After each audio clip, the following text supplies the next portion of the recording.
बिस्मिल्लाहिर्रहमानिर्रहीम। अस्सलाम वालेकुम। मैं हूँ आपकी दोस्त डॉक्टर इरम खान नियाज़ी। मैं आप सबको अपने चैनल पे वेलकम करती हूँ, माय डियर यूट्यूब फैमिली। जैसे कि रमज़ान का महीना है, मेरी दुआ है कि अल्लाह पाक आप सबको, मुझे, हम सबको रोज़े रखने की तौफ़ीक अता फ़रमाए, सदका खैरात करने की तौफ़ीक अता फ़रमाए, तरावियाँ पढ़ने की तौफ़ीक अता फ़रमाए, आमीन। अल्लाह पाक हम सब के लिए आसानियाँ पैदा करे, खुश रहें और लोगों में खुशियाँ बाँटें। माय डियर यूट्यूब फैमिली, जैसा कि हमारा रमज़ान का महीना है तो इसमें हम लोग रमज़ान के हवाले से बात करते हैं। सहर और अफ्तारी में हमें खाने पीने की रूटीन में क्या एहतियाती तदाबीर इख्तियार करनी चाहिए ताकि हम लोग बीमारियों से बच सकें। लेकिन इससे पहले मैं आपसे एक छोटी सी रिक्वेस्ट करना चाहूँगी। मेरे चैनल को लाइक कीजिएगा, शेयर कीजिएगा, सब्सक्राइब कीजिएगा और मेरी वीडियो को आखिर तक ज़रूर देखिएगा। और मैं इस वीडियो में आपको सेहत के हवाले से मेडिसिन भी बताऊँगी और मेरी वीडियो को स्किप करके मत देखिएगा, शुक्रिया।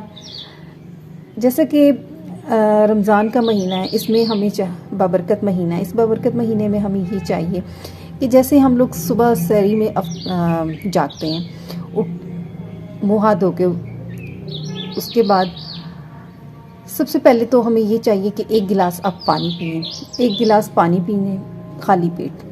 और इस तरह ये होता है कि हमारे जो वक्फे वक्फे से आप पानी का इस्तेमाल करें।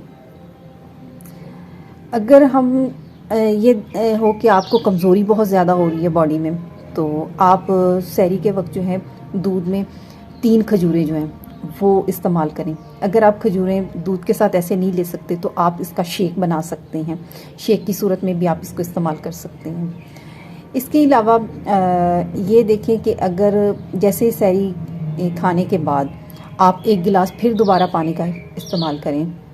पानी के साथ साथ अगर आप कच्ची लस्सी का इस्तेमाल करें तो कच्ची लस्सी जो है वो भी बहुत ज़बरदस्त फ़ायदा देती है आपको। इसके अलावा जैसे ही रोज़ा खोलने के बाद आप फ़ौरन से पानी का इस्तेमाल बिल्कुल ना करें। और क्योंकि अफ्तारी में हम लोग जो है ना पकोड़े समोसे खाए बगैर तो रह ही नहीं सकते, क्योंकि अफ्तारी जो है हमारी पकोड़े समोसे इनके बगैर तो अधूरी हर घर में मानी जाती है।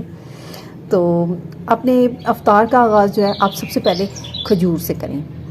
जैसे ही आप खजूर खा लें तो उसके बाद आप थोड़ा सा पानी इस्तेमाल करें। ये नहीं कि आप सारे दिन के प्यासे हैं तो आपको प्यास लगी हुई है तो आप जो है ना वो 2-3 गिलास जो है ना वो आप पानी के पी रहे हैं। इस चीज़ से आप थोड़ा सा एहतियात करें। और अगर हो सके तो थोड़ा थोड़ा जूस का इस्तेमाल करें। जूस के साथ साथ थोड़ा सा फिर वक्फ़ा दें। उसके बाद आप थोड़ी सी नमाज़ पढ़ लें। नमाज़ जैसे आप पढ़ने के लिए जाएं तो एक गिलास पानी पी लें। नमाज के बाद फिर एक गिलास पानी, जैसे आप नमाज़ ख़त्म करके आएँ तो दोबारा से एक गिलास पानी का पी लें। थोड़ा सा वक्फ़ा दें। वक्फ़ा देने के बाद आप रात का जैसे हम लोग खाना वगैरह खाते हैं तो हल्का फुल्का सा खाएँ। ये नहीं कि बस एक ही दफ़ा जब हम अफ्तारी से पहले पेट भर के बैठ जाते हैं और फिर हम जब नमाज़ पढ़ते हैं तो हमारी वो कंडीशन ऐसी अजीब सी होती है कि जो खाया पिया होता है वो मुंह के रास्ते बाहर आ रहा होता है, सजदे में जाएं तो मुंह के रास्ते बाहर आ रहा होता है। कुछ लोग ऐसी हमें कंडीशन बताते हैं पेशेंट्स, तो इससे थोड़ा सा अवॉइड करें। अफ्तार के टाइम पे आप कम से कम खाने की कोशिश करें।